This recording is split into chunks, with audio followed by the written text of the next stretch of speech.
हिमाचल प्रदेश जिला सिरमौर के पांवटा साहिब में उस वक्त हंगामा हो गया जब 70 सफाई कर्मचारी नगर पालिका के गार्डन में इकट्ठे हो गए। दरअसल यह वही कर्मचारी थे जिन्हें चंद रोज पहले कोरोना वॉरियर्स नाम से नवाजा गया था।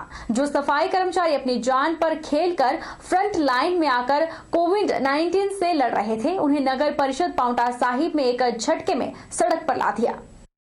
उपमंडल पांवटा साहिब के 14 वार्डों को साफ रखने का जिम्मा जिन सफाई कर्मचारियों पर था, उन्हें ठेकेदार के अधीन कर दिया है। सफाई कर्मचारियों ने बताया कि जब पूरा देश कोरोना वायरस से लड़ रहा था, तब सफाई कर्मचारी बिना किसी डर और परवाह के शहर को साफ रखने में लगे हुए थे। ऐसे में पिछले 4 साल से लगातार नगर परिषद में सेवा देने वाले कर्मचारियों को ठेकेदार के अधीन लाना न्याय संगत नहीं है। सफाई कर्मचारियों के सामने रोजी रोटी का बड़ा संकट खड़ा हो गया है। वहीं सफाई कर्मचारियों ने कहा कि अगर उनकी मांगे नहीं मानी गई तो वे उग्र आंदोलन करेंगे। ये हमारे 3 साल से हमारे पीछे लगी है हमारे काम के। कहती कंप्लेंट आती है।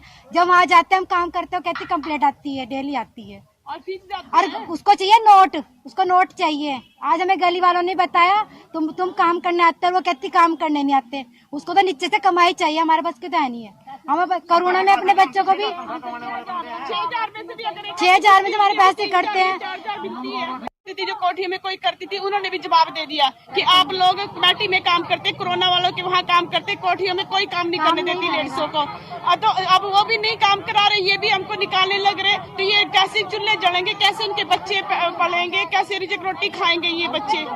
परिवार पूरा उलझ गया इस टाइम। सब खड़े हैं यहाँ पे, बताओ कौन नहीं है, सब खड़े हैं, सभी यहीं पे काम करते हैं। अब इन्होंने बोल दिया कि नहीं करना, ठेके करेंगे। क्यों करेंगे ठेके? कोरोना के टाइम पे तो हम लोगों ने काम किया। या तो हमें रेगुलर करवाओ है। आप बोलते कितने लोग हैं आप? 80 बंदे हैं। दीदी कमेटी ने सुपरवाइजर रखे हुए हैं। कितने समय से काम कर रहे हैं आप? 3 साल हो गए, 4थे साल हमको चल गया है मार्च से। अब कहते हैं कि ठेका करेंगे। जब कोरोना धीमा पड़ गया है, सारा काम कम हो गया, तो अब कहते हैं कि ठेका करेंगे। अब क्यों करेंगे ठेका? तो कोरोना वायरस चल रहा था ना, उस टाइम पे हमारे को दिन रात काम पे लगाया गया और हमारे को जहाँ पे स्कूल है, तारू वाला स्कूल में, वहाँ पे भेजा गया हमारे को कोरोना वायरस के बंदों के उसमें बीच में, हाँ जी, सफाई के लिए। और यानी कि उसमें कोई पुलिस वाले भी अंदर नहीं जाता था, हम जाते थे वहाँ पे अंदर। उनको खाना पीना देने के लिए, चाय देने के लिए, हर चीज के लिए हम जाते थे वहाँ पे। सफाई के लिए भी हम जाते थे, खाना पीना सारा हम देते थे वहाँ पे उनको। और यहाँ कॉम्प्लेक्स है गुरुद्वारे का सर, तो उसमें भी हमारे बंदे जाते थे, हम जाते थे साथ में होके। और आज हमारे को ये बाहर निकाल रहे हैं। क्या बोल रहे हैं? ये बोल रहे हैं सर हम ठेके देंगे, बोले सर। ठेका यो साहब ने बोला, बोले भैया ठेके होंगे, आप पहली तारीख से अपना रेस्ट करो आराम से। मेंबरों ने सारों के सारों ने यही बोला सर। तो आप बोलो हम क्या करेंगे? हमारे बच्चों के चूल्हे कहाँ से जलेंगे? आप बताओ, हम कहाँ से अपना पेट भरेंगे? आप बताओ। कोई काम पे नहीं रखता इस टाइम पे। हमारा क्या रहेगा सर? हम तो हड़ताल करेंगे। हम कहाँ जाएंगे? हम बताओ अपना परिवार लेके। पूर्व जिला परिषद अध्यक्षा और सदर विधानसभा क्षेत्र की रही कांग्रेस उम्मीदवार चंपा ठाकुर ने पंडोह पीएचसी के कोरोना योद्धाओं को सम्मानित किया और पीएचसी को एक थर्मल स्कैनर भी भेंट किया। इसके साथ ही चंपा ठाकुर ने लोगों को मास्क भी बांटे। चंपा ठाकुर ने कहा कि कोरोना महामारी को देखते हुए सदर विधानसभा में एक जागरूकता अभियान चलाया गया है, जिसमें सदर की हर पंचायत में जाकर लोगों को इस महामारी के बारे में जागरूक करवा रहे हैं और लोगों को मास्क और सैनिटाइजर भी बांट रहे हैं। हमने एक अभियान शुरू किया हुआ है। आज इस अभियान के तहत हम पंडोह में भी लोगों को अवेयर करने के लिए आए हुए हैं। तो आज सबसे पहले हमने पंडोह पीएचसी के जितना भी हमारे कोरोना योद्धा के रूप में यहाँ सेवाएं दे रहे हैं, इनको हमने सम्मानित किया। और जितने भी यहाँ मरीज और लोग आए हुए थे, इनको हमने मास्क पहनाए और सैनिटाइजेशन कर रहे हैं। और जैसे पंडोह बाजार में, दलित बस्तियों में, गांव में, इस तरह से हमने हर पंचायत में जो है एक अभियान रखा हुआ है। और सदर हल्के की जितनी भी पीएचसी या सिविल हॉस्पिटल है, हमने थर्मल स्कैनर जो है मैंने डोनेट किए। तो मैंने देखा कि आज कोरोना महामारी एक भयानक रूप ले रही है, क्यों ना हम लोगों की मदद के लिए आगे हाथ बढ़ाएं और लोगों को जागरूक करें कि गांव-गांव हम जाएं, लोगों को जगाएं कि इस महामारी से जो है हमारे को बचना कैसे है। हिमाचल प्रदेश आयुर्वेद विभाग द्वारा आम जनमानस में रोग प्रतिरोधक क्षमता बढ़ाने के लिए निरंतर प्रयास किए जा रहे हैं। इसी श्रृंखला में आज नूरपुर में उपमंडलीय आयुर्वेदिक चिकित्सा अधिकारी नूरपुर डॉक्टर अशोक चंद्र और डॉक्टर सनी जरियाल द्वारा भारत सरकार आयुष मंत्रालय द्वारा अनुमोदित होम्योपैथिक औषधि arsenicum album 30 SDM Nurpur doctor Surendra Thakur को दी। हमारे भारत सरकार के आयुष मंत्रालय द्वारा होम्योपैथिक मेडिसिन दी गई है, जो कि सफाई कर्मचारी हैं म्यूनिसिपल कमेटीज़ के, उनकी इम्यूनिटी बढ़ाने के लिए और उनके परिवारों पर भी सुरक्षा के लिए, क्योंकि उनका एक्सपोजर होता रहता है सफाई के दौरान, तो इसके लिए भारत सरकार द्वारा ये दवाइयाँ उपलब्ध कराई गई। साइबर क्राइम पर जोगिंद्रनगर पुलिस ने एक और कामयाबी हासिल की है। ठगी का शिकार हुए परिवार की हजारों रुपए की राशि रिफंड करवाकर बड़ी राहत प्रदान की है। महज 1 महीने के अंदर पुलिस ने मामले को सुलझाकर करीब 44,000 रुपए की धनराशि पीड़ित परिवार को दिलाने में सफलता हासिल की है। शातिर ठग गिरोह ने झारखंड की एक महिला के नाम से फर्जी खाता खोलकर ठगी की राशि स्थानांतरित की थी और कुछ राशि को पेटीएम और मोबीक्विक से उड़ा लिया था और ऑनलाइन शॉपिंग भी की। लेकिन पुलिस ने बड़ी सूझबूझ के साथ कार्रवाई करते हुए पेमेंट गेटवे से पत्राचार कर गबन की गई राशि से 44,000 रुपए की राशि हासिल कर ली है। शनिवार को पुलिस ने पीड़ित परिवार को पुलिस थाने में बुलाकर इसकी जानकारी दी तो ठगी के शिकार हुए परिवार की खुशी का ठिकाना नहीं रहा।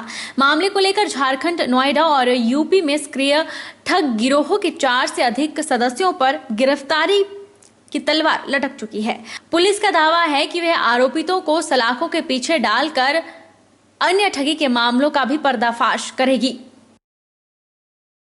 एक मामला 75,000 फ्रॉड का OTP शेयर करने का हमारे ध्यान में आया था, जिसमें हमारे थाना के कांस्टेबल सुरेश और PSI युद्धम ने वर्किंग करते हुए उसे शॉर्ट आउट किया है। इसमें 45,000 जो है अभी तक रिफंड हो चुके हैं, बाकी की रिकवरी भी की जा रही है। बता दें कि झारखंड, यूपी और नोएडा में सक्रिय ठग गिरोह ने फुटपाथ पर लोगों के बूट पॉलिश कर परिवार के 7 सदस्यों का भरण पोषण कर रहे सेरी गांव के रामदीता के खाते से शातिर ठग गिरोह ने करीब 72,000 रुपए की राशि पर हाथ साफ किया था। पीड़ित रामदीता ने बूट पॉलिश कर यह राशि अपनी बेटी की शादी के लिए इकट्ठा की थी, जिस पर शातिर ठग गिरोह की बुरी नजर पड़ गई थी। हिमाचल प्रदेश के जिला किन्नौर के सीमांत गांव कुन्नू चारंग में इंटरनेट की सुविधा नहीं होने से बच्चे ऑनलाइन शिक्षा ग्रहण करने से वंचित हो रहे हैं। किन्नौर के सीमांत गांव कुन्नू चांगर में इंटरनेट की सुविधा तो बाद की बात है, वहां पर टावर भी नहीं है। बच्चों को ऑनलाइन शिक्षा के लिए लगभग गांव से 20 किलोमीटर दूर जाना पड़ता है। दुर्गम क्षेत्र और छोटे बच्चे होने की वजह से इतनी दूर नहीं जा पाते, जिससे वहां के बच्चे अभी भी ऑनलाइन शिक्षा से वंचित हैं।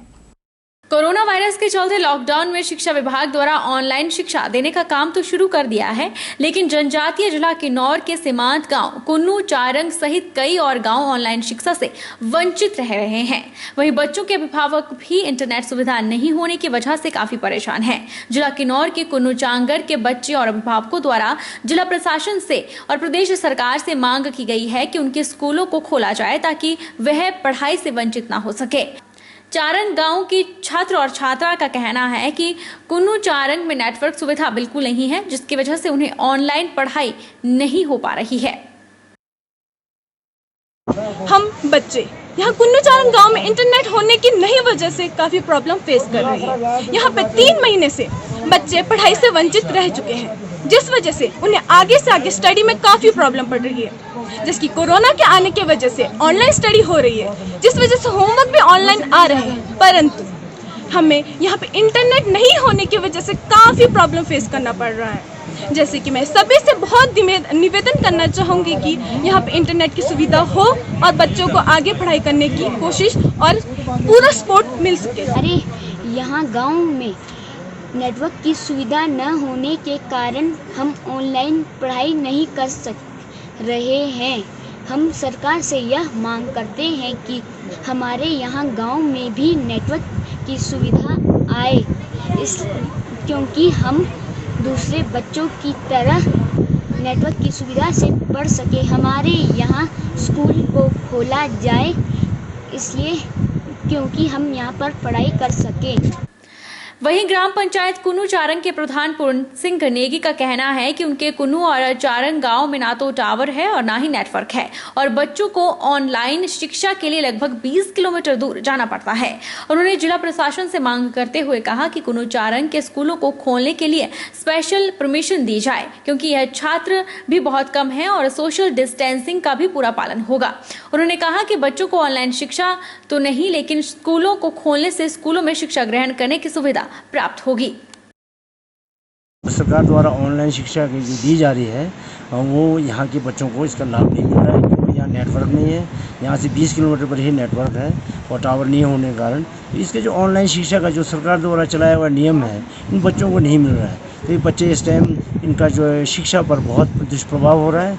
अभिभावक भी दुखी हैं कि बच्चों की जो पढ़ाई जो है का नुकसान हो रहा है। तो मैं सरकार से तुरंत ये मांग करता हूँ कि एक स्पेशल एक परमिशन इस दुर्गम क्षेत्र के जो ऑनलाइन ये टावर सिग्नल नहीं होने के कारण परमिशन ग्रांट कर यहाँ स्कूल को चलाया जाए, क्योंकि उसमें सोशल डिस्टेंसिंग का जो है और कोरोना से महामारी से बचने का बिल्कुल यहाँ पर जो बचा जा सकता है और स्कूल भी चला जाएगा और अपने बच्चों को इसके शिक्षा का जो लाभ भी मिलेगा और ऑनलाइन की जो शिक्षा है उसमें भी इससे जो स्कूल को जो है टीचर के स्कूल चलाने के कारण जो है इसका लाभ मिलेगा।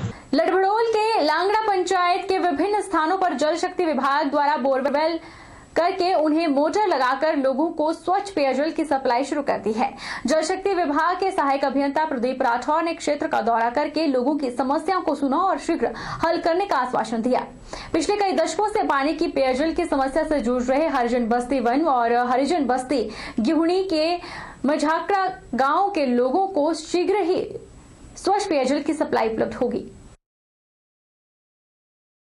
आज प्रदेश सरकार और माननीय विधायक श्री प्रकाश राणा जी का तहे दिल से धन्यवाद करते हैं, जो लांगड़ा में कोटला बन हरिजन बस्ती मात्र नदी से 200 मीटर दूर थी, पर उन लोगों को स्वच्छ पेयजल पीने के लिए तरसना पड़ता था। आज़ादी से लेकर आज तक उन लोगों को पेयजल मुहैया नहीं हो पाया था, जिसके कारण हम अपने विधायक श्री प्रकाश राणा जी का धन्यवाद करते हैं। जल शक्ति मंत्री महेंद्र सिंह ठाकुर जी का धन्यवाद करते हैं कि उन्होंने इस इलाके की समस्या को समझा और उसे पूरा करा। वक्त चला है छोटे से ब्रेक का। ब्रेक के उस पार फॉर लौटेंगे, आप बने रहिए हमारे साथ।